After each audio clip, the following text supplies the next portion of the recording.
Godzilla, everyone's favorite atomic lizard and the star of the MonsterVerse, legendary entertainment's attempt at competing with the MCU. And while these 5 movies and 2 TV shows have been controversial among hardcore Godzilla fans, I think this universe is pretty fun and has supplied audiences with awesome big monster entertainment for the past 10 years. So I'm gonna rewatch the MonsterVerse and rank each movie and TV show on this tier list. And I'm gonna start where this universe began, Godzilla. It's the first film in this franchise and probably the most controversial. I see hordes of fans arguing about this movie all the time. The biggest issue people tend to have with it is that Godzilla only has about 11 minutes of screen time. And that's a fair complaint, but I don't mind, because while we only see him for 11 minutes, his presence is felt all over this movie. He's constantly being mentioned by these military dudes or scientists from Monarch. We see the effects of both him and the Mutos from the civilian characters' perspectives, and Alexander Desplat's score and new Godzilla theme plays throughout the movie, always reminding the audience that he's out there. But whenever Godzilla is on screen, it's a real treat. Since we mostly see him from the perspective of the human characters, he has such a large presence, and this design for Godzilla is iconic at this point. And I don't know why, but it always kind of reminded me of my cat. Do you see the resemblance? No? Just me? The Mutos are pretty cool villains. The sexual dimorphism element of their design is pretty neat, with the male being this little dude who flies and the female being this huge monster. They're both very intimidating and are genuine threats for both Godzilla and the humans to fight. I also want to talk about Gareth Edwards' directing, because oh my goodness, does he do a good job. He's very good at conveying the giant scale of these monsters, but he's also great at building tension. The sequence where the Muto is born is very suspenseful. Just this huge thing coming out of the pit in the ground, who turns off all the lights and bathes the entire scene with darkness. And that's another controversial part of this movie, how dark it gets. I always see people complain about how you can't see anything, and I guess if you're more visually impaired, you might have a hard time watching this movie, and that would be a completely valid criticism. But I see everything perfectly fine, and I think the darkness works for a couple different reasons. The Mutos have an EMP ability that removes all the lights, so having that Hollywood studio nighttime lighting would take you out of the movie a little bit. And whenever there is a new light source, it makes for some gorgeous visuals that really let Gareth Edwards and the cinematographer flex their filmmaking skills, like the airport scene with the exploding jet, or the halo jump sequence, or the atomic breath scene, which, by the way, even though this movie is 10 years old now, the atomic breath scene is still so cool. It will never not be spine tingling. This movie isn't perfect though. The middle section feels kind of poorly paced. Right after Bryan Cranston dies, it just sort of has a huge lull. But speaking of which, Bryan Cranston is awesome. Original thought, I know. He isn't in the movie that much, but he is a scene stealer. And in the beginning where we watch him watch his wife die, it's so heartbreaking. Also, side note, apparently he expressed interest in doing a Jurassic Park movie, and Gareth Edwards is directing the next one. If we make this duo happen again, that would be really awesome. The other characters are kind of lame. Ford Brody is a pretty boring soldier character, although I do like his motivations for stopping the Mutos. They took away his first family, so he's fighting really hard to make sure they can't take away his second family. But as a character, he's very dull. There are a couple moments where he can be more charismatic and personable, but most of the time he's very broody and blank-faced. And Aaron Taylor Johnson is capable of much better acting than this. It's not important, is it? What is important are the 17 dead bodies we left getting you back from the triad that kidnapped you with the plans to ransom you, so you're extremely psychotic. Ellen and Sam are also boring. They really have nothing to do in the movie at all and are only there to be Ford's motivation for all the crazy stuff he does. Although that's not to say Elizabeth Olsen is bad. I like her work quite a bit. Mother is mothering is what I think the kids are saying nowadays. I don't know, man, I'm getting old. I like Ken Watanabe and Sally Hawkins as the Monarch scientists, and he has what is easily the most memorable line from the whole movie. Let them fight. So yeah, Godzilla 2014 is not perfect. It has some so-so characters and some parts can drag, but overall it's a very exciting watch with tons of suspense, some fun action, stunning visuals, and a simple but satisfying story. So I'm gonna put Godzilla 2014 in B tier. Monkey time! Kong Skull Island. Now, I have to be upfront about something. I am and have always been a Kong person. Everyone either prefers Godzilla or Kong, and King Kong has been my boy ever since I was little. Back then, my grandma gave me Peter Jackson's King Kong on DVD, and I wore that disc out. I would watch that one over and over again, and I remember renting the old Kong movies from Family Video all the time, and I miss Family Video. But yeah, streaming is so cool. I love streaming, yay. And because of my King Kong preference, I tend to be more critical about movies featuring my favorite monkey, and Kong Skull Island is kinda bad. This movie has a lot of good ideas, don't get me wrong, but it fails to properly execute a lot of them. And the worst thing about it is probably the characters. There are so many different people who get stuck on this island, and I can count the number of well-written ones on one hand. Tom Hiddleston as James Conrad is a really bad lead for this movie, if you can even call him the lead. I mean, he's top billed, so I guess he's our guy. And this is barely a character. He's a very stereotypical rough and tough mercenary guy, and it did not work at all. He has no characteristics outside of that, and Tom Hiddleston is just not a good fit for this role. Brie Larson's character is just as poorly written. She's an anti-war photographer, and yep, that's her character. She doesn't like war, and she takes pictures, and she's always holding her camera to remind you of the fact that she takes pictures. Seriously, in the scene where they're all being attacked by skull crawlers, she's holding it up like it's a weapon. There's also the scientist people and the soldier people, and none of them are interesting at all. But there are 3 good characters in this movie. Bill Randa is pretty cool. I like John Goodman, and he does a good job as this sort of mad scientist character. He's only in the first half of the movie though. The only thing the film needs him to do is to get this group of people onto the island, and once that happens,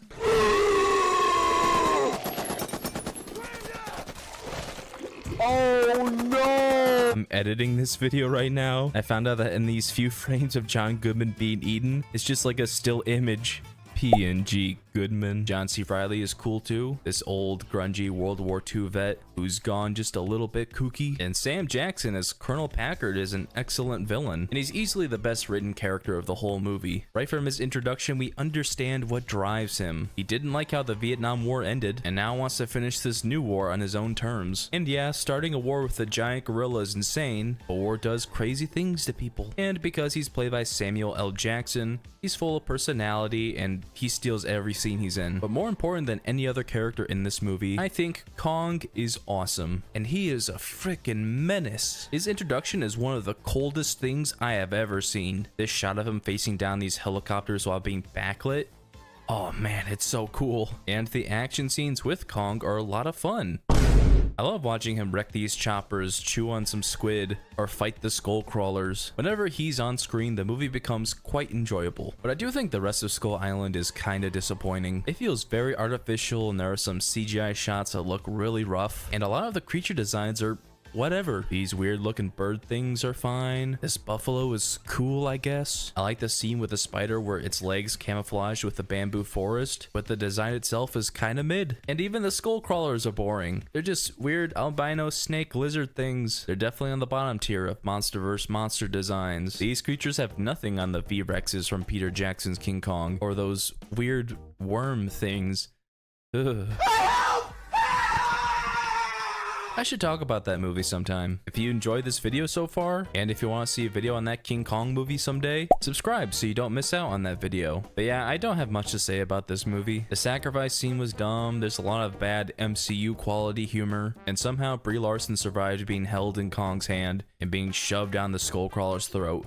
I don't know. This movie belongs in D tier. Godzilla King of the Monsters was a big surprise on this rewatch. I haven't seen this movie since it initially came out, and I weirdly remember not liking it. I don't know why, but I remember walking out of the theater and annoying my family with how much I hated this movie. But after watching it for this video, I feel completely differently. I really enjoyed King of the Monsters. First of all, I think the characters are an improvement. The Russell family is the heart of the film, and I think for the most part, they're fairly well written. They lost their son done during the Godzilla and Muto fight in the first film, and we see how that impacts each of these characters. Mark becomes more isolated and left his family. Emma drowned herself in the work and became a crazy eco-terrorist. Yeah, we'll talk about that in a second. And Madison is caught in between her two fighting parents. This is an interesting family dynamic, and it gives Mark a good story. Throughout the movie, he's able to move past his grief by trying to save his daughter. Although Emma is a lot messier of a character. I understand that grief can make people do crazy things, but teaming up with these eco-terrorists and waking up all the Titans to kill the human race seems like a bit of a stretch. You would think, given what happened to her, she would want to kill the Titans since they're responsible for her son's death. But no, they made her a villain on par with a Pokemon evil team, like Team Aqua from Ruby and Sapphire, who wants to drown everyone and make the world one big ocean. It's that level of wackiness. And she has a big sacrifice scene at the end of the movie that feels very unearned. The only thing that changed her mind was her daughter not being okay with mass murder, which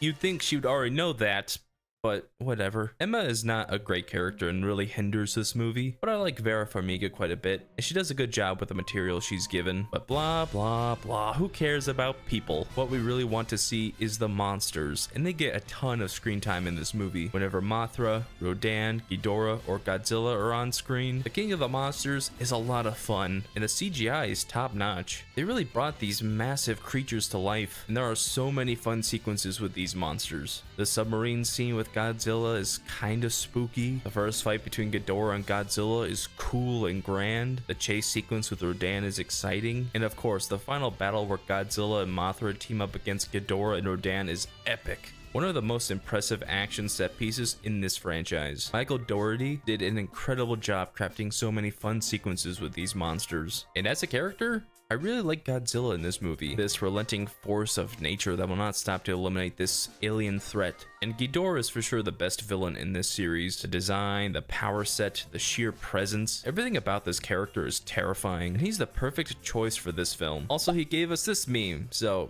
he'll always be iconic for that. The last thing I want to highlight for this movie is the score. Bear McCreary did the music this time around, and I appreciate him using the classic Godzilla theme. You hear that low bassy sound whenever Godzilla appears, and I loved hearing those violins play when the humans charged into battle towards the end. Truly epic. So to my surprise, I'm gonna put Godzilla King of the Monsters in B tier.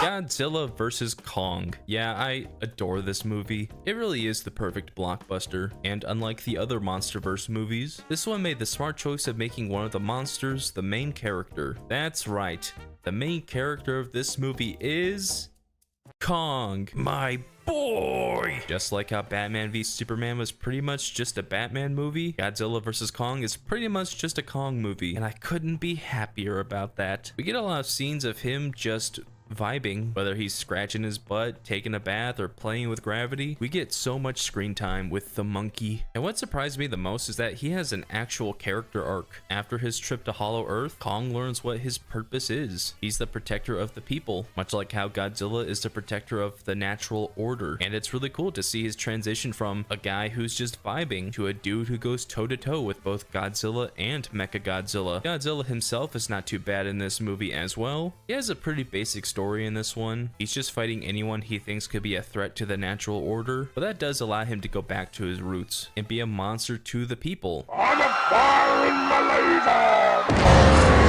laser! So that's a fun change. And the title fight of this movie, Godzilla vs. Kong, is really great. Both fights are pretty fun, have good choreography, and have top-notch CGI. Although, cards on the table, I think it's kind of silly that Godzilla won the fight. He's strong, sure, but Kong is a peak specimen.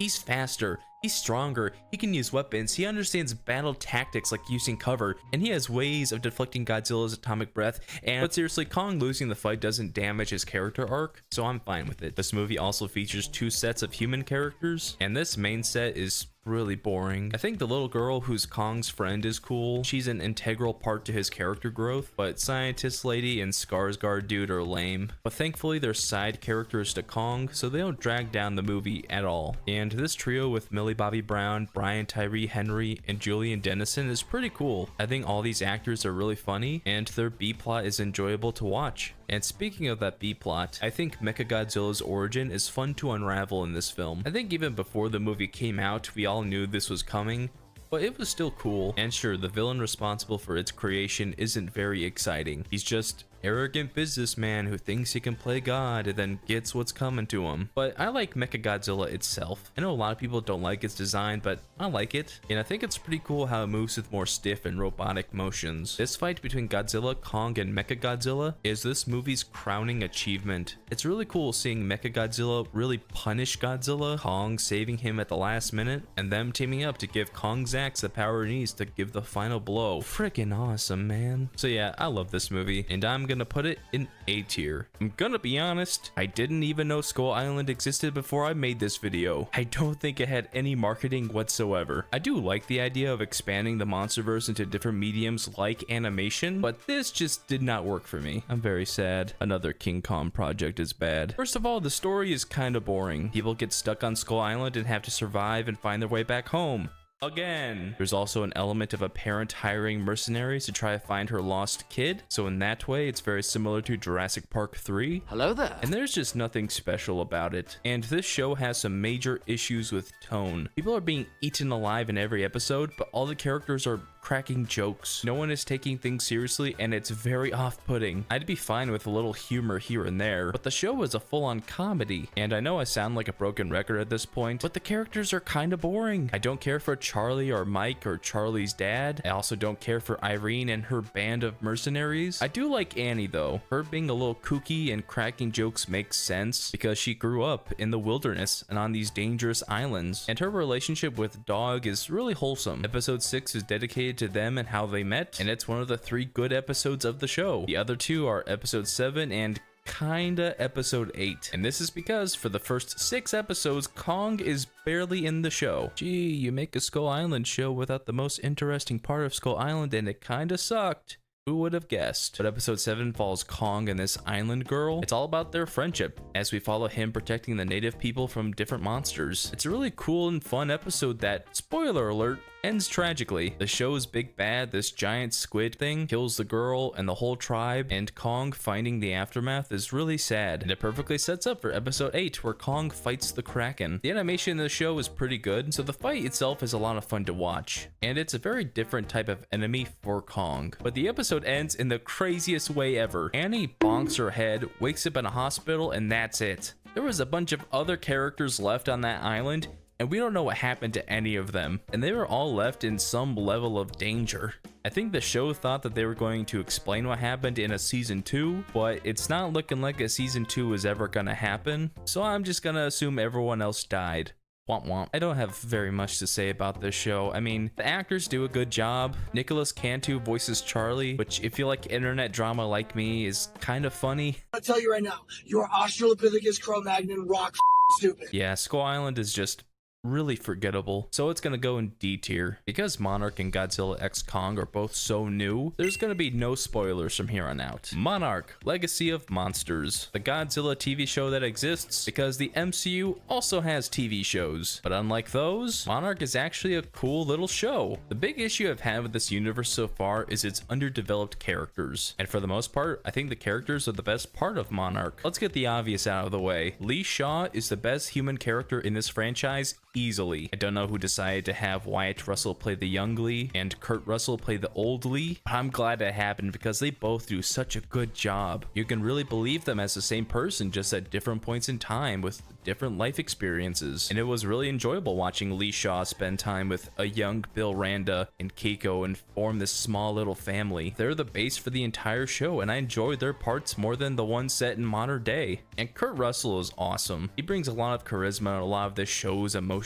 He has a talk with a character in the final episode that really hits you in the feels. These two are great rocks for this series and kept me coming back more so than Godzilla. But yeah, Godzilla's here too. He's not in the show too much, but when he does appear, it's a lot of fun.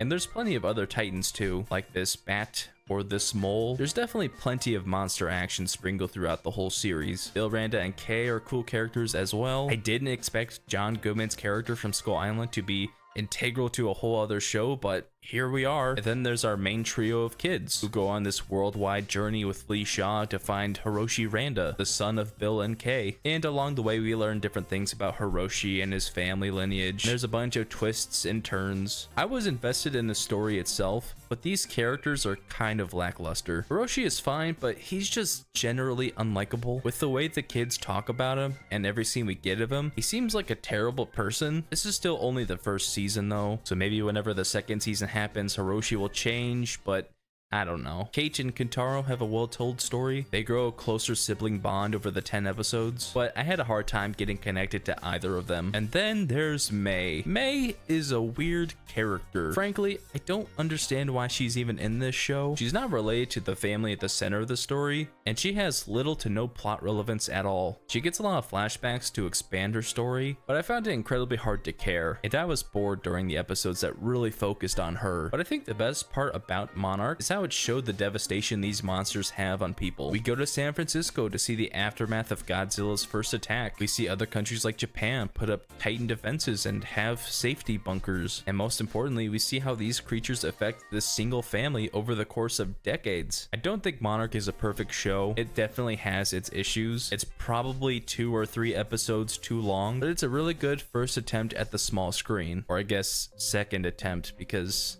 Skull Island exists. We could just pretend that didn't happen. So I'm gonna put Monarch Legacy of Monsters in B tier. Godzilla X Kong The New Empire. I'm gonna be honest, this might be my favorite film in the entire MonsterVerse. I think every element came together to create an absolutely spectacular time at the movies. First of all the monster stuff is top notch. Godzilla remains an unwavering force of nature. He really isn't the focus of this film. He pretty much only exists to fight other titans, which respect. And he has his own little side quests throughout the story where we see him brawl different monsters and power up to the Barbenheimer form. And much like Godzilla vs. Kong, Kong is at the center of this film. This whole movie is about him finding this hidden civilization of apes and trying to overthrow their tyrannical ruler, who we'll talk about in a second. But you can really feel for him as he struggles to fulfill his role as the protector of the people as well as the other apes. I mean, this poor guy gets a tooth infection, he gets rocked by Scar King and Shimu, and then when he goes to Godzilla for help, he gets tackled through the pyramid. He was just really going through it in this movie. Another part of his story that I found fascinating was the fact that there would be pretty sizable chunks of the movie without any dialogue. It would just be giant monkeys communicating with each other in the ways that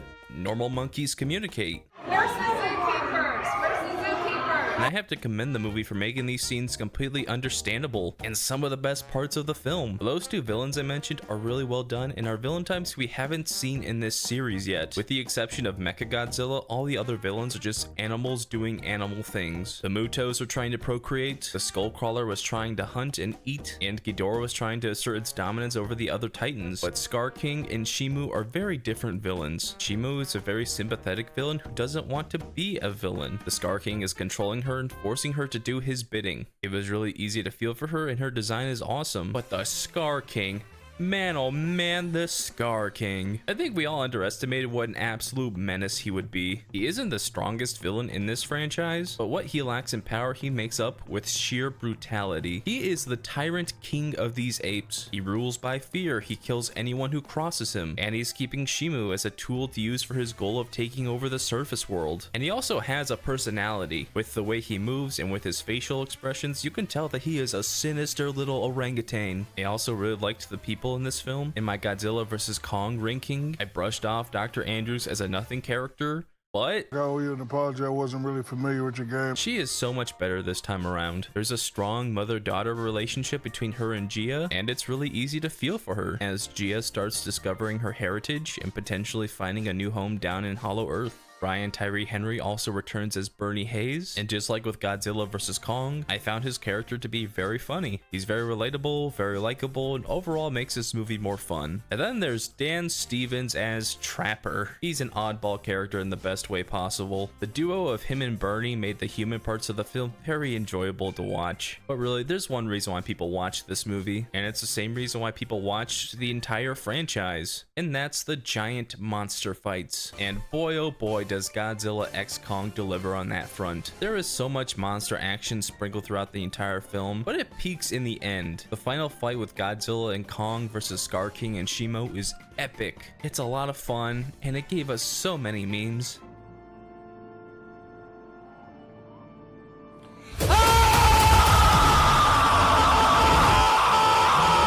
goodness, is this movie just awesome. And really, this whole franchise is a lot of fun. A lot of people look down on the MonsterVerse for being silly little monster movies that maybe aren't the most thought-provoking or the most emotionally compelling, but that's not what these movies are for. And it's really unfair and disingenuous to compare these films to something like Godzilla -1. Yeah, they're both Godzilla movies, but they're trying to accomplish two completely different things. One really focused on complex character stories and the real-life ramifications of war, and the other is a sci-fi WWE match where a giant lizard suplexes a giant gorilla. Both are completely valid and deserve to exist. So with that, I'm gonna finish this tier list by putting Godzilla X Kong: The New Empire in S tier.